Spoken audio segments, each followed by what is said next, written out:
This video will show you the basic overview features of EasyMark Plus. You can open EasyMark Plus straight from the shortcut icon on your desktop after it is installed. When doing this, EasyMark Plus will open first to a landing page. On the landing page, you will see your recently used files on the left, as well as your favorite formats and recently used formats. You'll also see a list of other formats that you can select from in order to create a new file. Now, there are several ways to choose a format or a template. The first way is to click and type within the Find bar. You can type in a part number starting from the beginning, and as you type, you will notice that the part numbers below begin to filter and only show the parts that have that part number in it. You don't have to start from the beginning of a part number. You can also start from the middle of a part number, and it'll filter out on any segment of the part number itself. You can also click on the printer type as well as the label type, and by doing that, you can quickly filter out the list and get to the shorter list of label formats to choose from.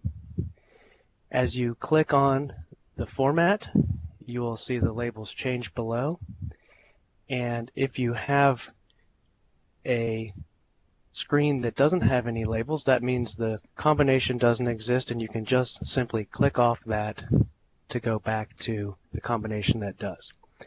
Once you find a part number that you want to choose from, and I'll type it in again. In fact, this time I'll type in heat shrink, and it will filter that way. Once you find the part number that you want to choose, you can simply click it and choose yes to begin the new file. You can also click the button in the top right corner that says create, and it will do the same thing. Doing this takes the view to the label editing screen, where you can begin typing in your label.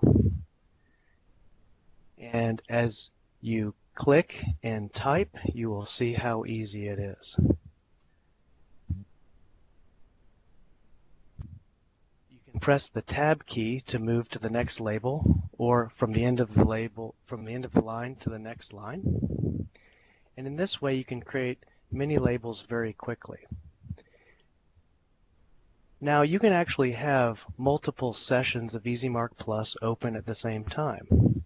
And as I click down below, I can pull up a separate EasyMark Plus session and show you some of the different formats that we offer. On the left-hand side of the screen, we have a navigation panel with thumbnail images of what we call label documents. When you click on one of these, you can see a different format for a different type of label. And in this way, you can have multiple label formats and documents in one single label file.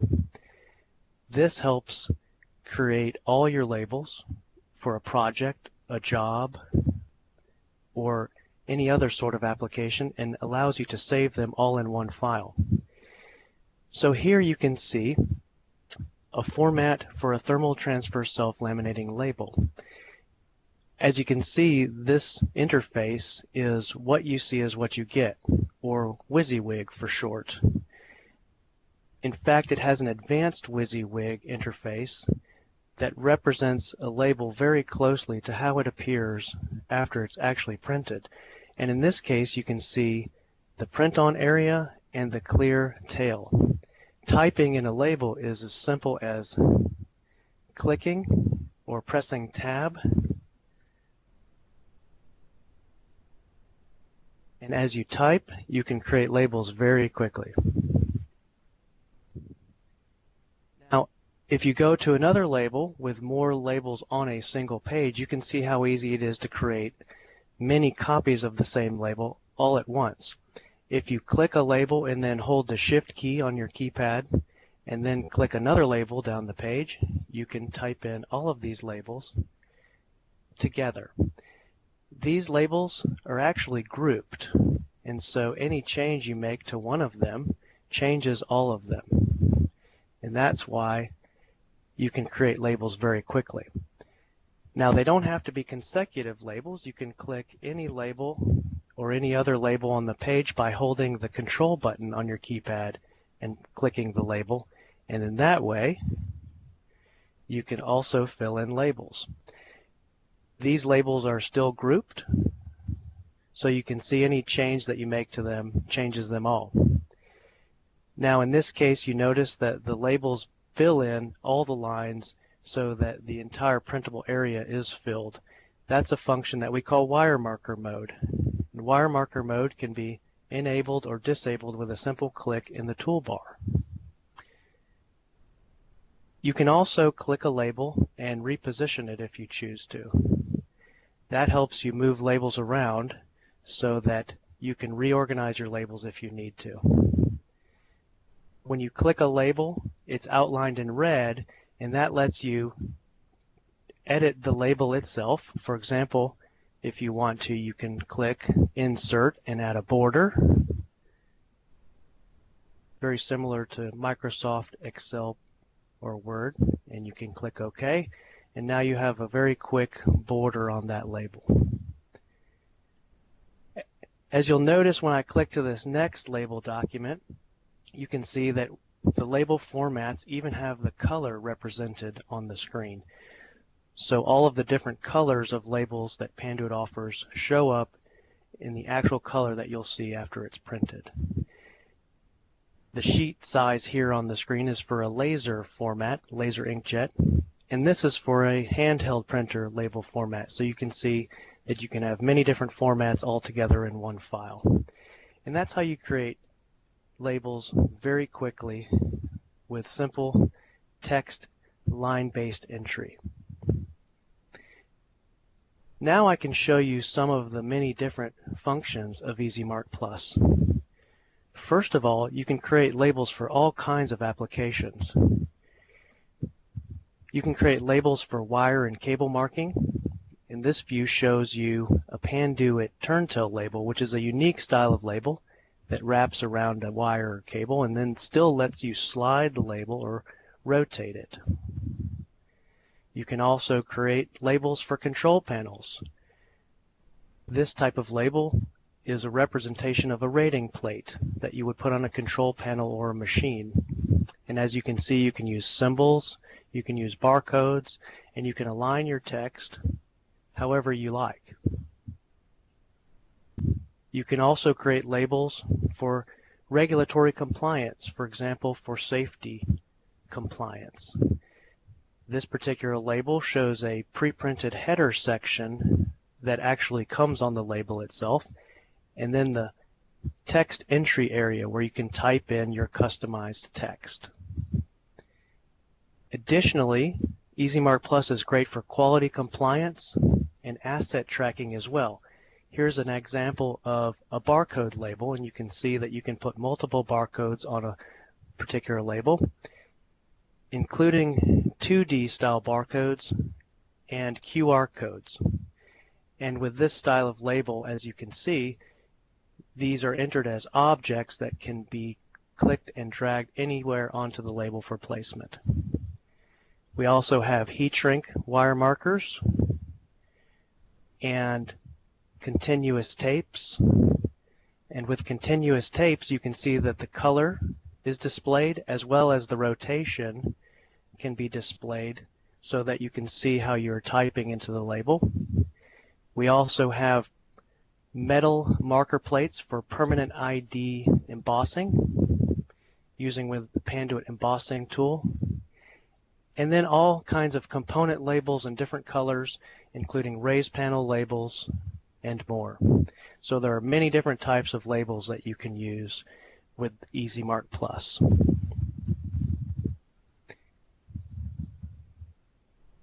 So once you have a file created, the easiest way to get started is to click on Add Document and then choose the format you want. For example, I can choose C400x200YJT, which is a white thermal transfer component label, which gives me a nice large space with which to design my label.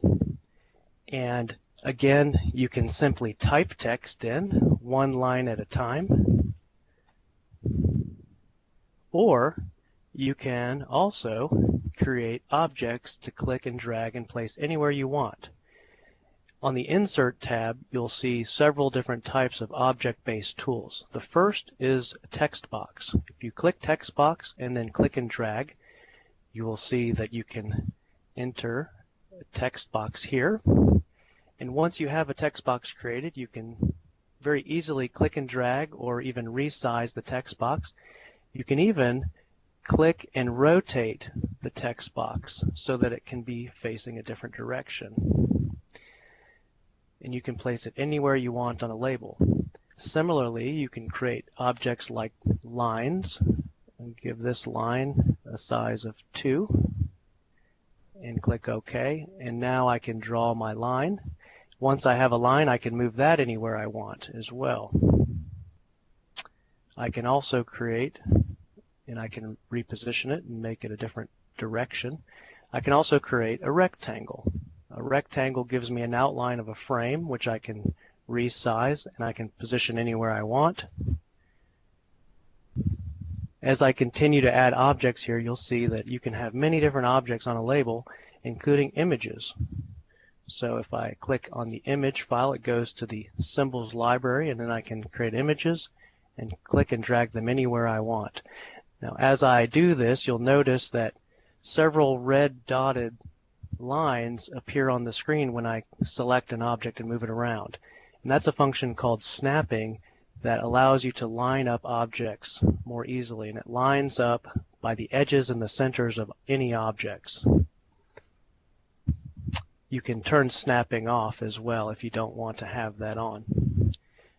Other objects that I can enter, I can create what we call a table by defining a number of rows and columns and clicking it.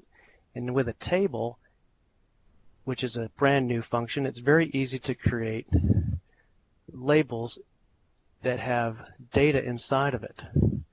And then once the data is inside of it, it can stay with the table, which is a nice feature. You can also create barcodes, as I showed earlier. First, select your type of barcode, then determine if you want to have the barcode created with text entry or with a serialization or with data import. And you can also decide if you want to have it human readable.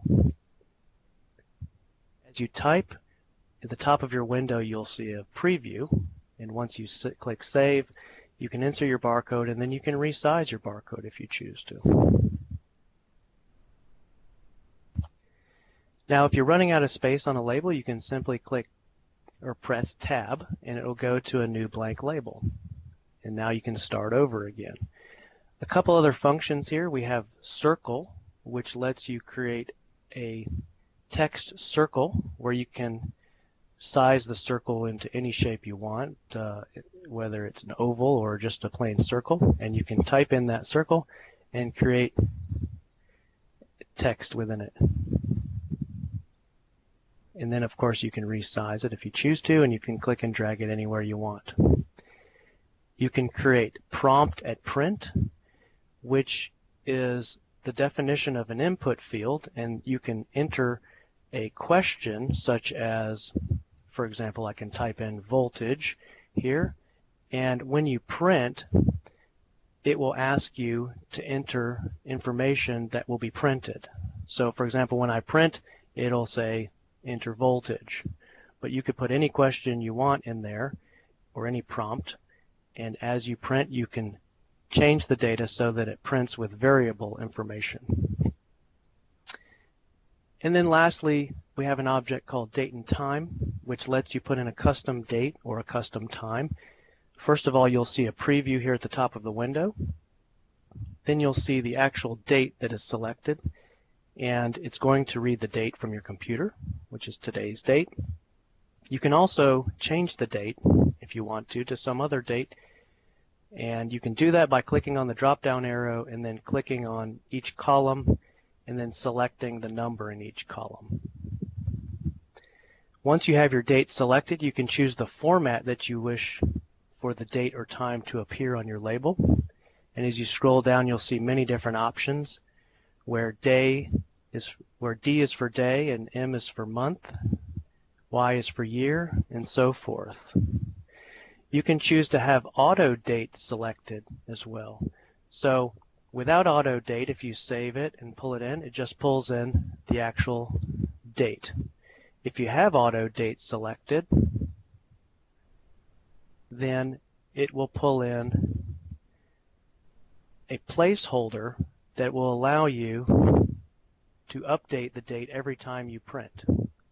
And as you'll see, when you have auto date, the object has a refresh icon in the corner, which means that the date is going to refresh every time you print. So those are some of the objects that you can use. Now going back to the basic entry, we also have serialization and data import. Serialization lets you define a series however you want to, with numbers or letters and copies and step values. You can also add more than one serialization, so you can have 2 or more. You have a preview at the top of your screen as well. But when you're done, you click Save, and then as you can see, you get a serialization entered into your label automatically.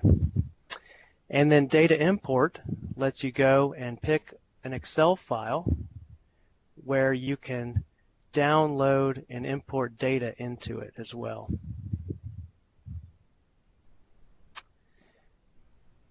Across the top of the screen, you'll see tabs. On each tab, there's different functionality. The Home tab is the one with the most commonly used functionality, including font and alignment, and then the basic tools. Some of these sections are duplicated on other tabs as well, but with more detail. For example, font is also on the Font tab, but then you have more options, including text fit, text stretch, text swap, and text direction, as well as horizontal and vertical alignment. Insert tab includes all of the tools that we've just shown. The Edit tab includes editing functions that allow you to adjust the objects and insert or remove columns from tables, for example. The View tab lets you enable or disable the ruler, which is the edges of the label format. It lets you change your units between inches and millimeters. It lets you rotate your view. When you click Rotate View, it will move the whole label between 0, 90, 180, and 270 degrees. And as you'll notice, in the top corner, when in 0-degree rotation, you'll see a yellow arrow. That always stays in that position, and it indicates the print direction. So, for example, when you're using continuous tape, it faces to the left, and with continuous tape you can type and grow your text, grow your label as you type. So for instance, using the function called dynamic length, as you type, your label will grow with it, and you can have short labels or long labels side by side that will print exactly as they appear. If you uncheck dynamic length, it becomes fixed length and defaults to the largest label that's currently on your screen. You can also click in the label length field and type in a number, and then click a button and adjust the fixed length as well. So it's very easy to create continuous tapes. So that's some of the basic functionality of EasyMark Plus, and as you can see, you can do a lot of different things in all types of applications for industrial labeling, for electrical and data applications, including OEM, maintenance, industrial construction, data center, and industrial automation, and safety labeling, and much more.